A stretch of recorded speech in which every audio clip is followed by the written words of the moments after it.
Vladimir Bukovsky spent a total of 12 years in Russian psychiatric prisons and labor camps for defending human rights during the 1960s and 1970s.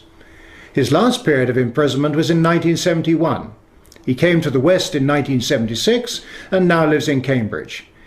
He has experienced firsthand a system which he considers ominously similar to the one being imposed upon us.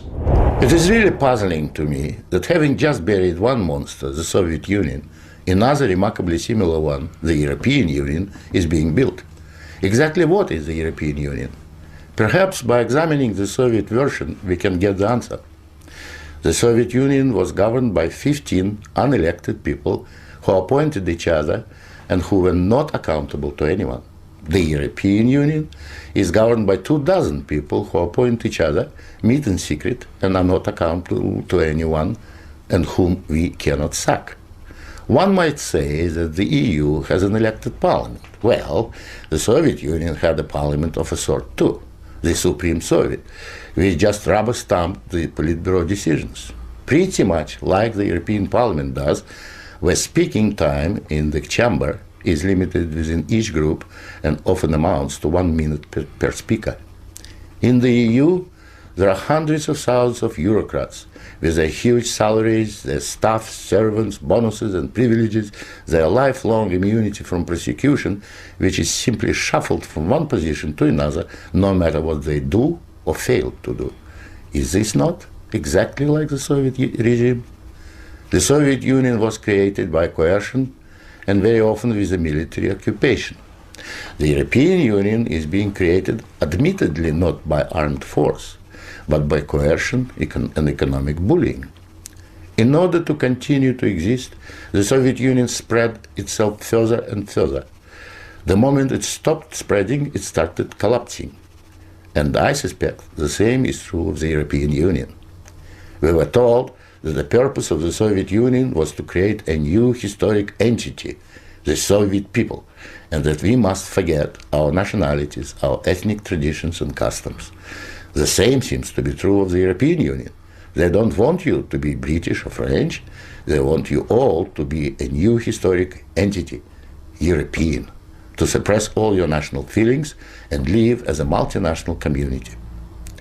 After 73 years, the same system in the Soviet Union resulted in more ethnic conflict than anywhere in the world.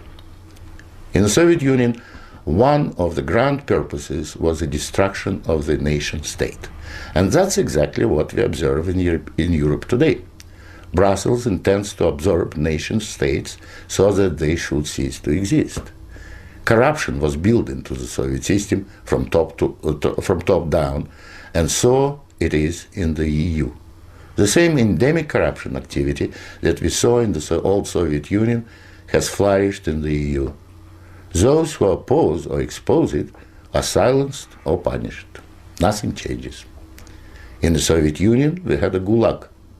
I think we have a gulag in the European Union also, an intellectual gulag known as political correctness. When anyone tries to speak their mind on questions of race or gender, or if their views differ from those approved, they will be ostracized.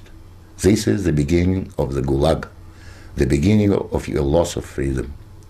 In the Soviet Union, they told us we needed a federal state to avoid war. In the European Union, they are telling you exactly the same thing. In short, the same ideology underpins both systems. The EU is an old Soviet model presented in Western guise. But again, like the Soviet Union, the European Union has within itself the seeds of its own demise. Unfortunately, when it collapses, and it will leave immense destruction behind, and we will be left with huge economic and ethnic problems. The old Soviet system was incapable of reform, so is the European Union. But there is an alternative to being ruled by those 24 self-appointed officials in Brussels. It is called independence. You don't have to accept what they have planned for you. After all, you have never been asked if you wanted to join. I have lived in your future, and it did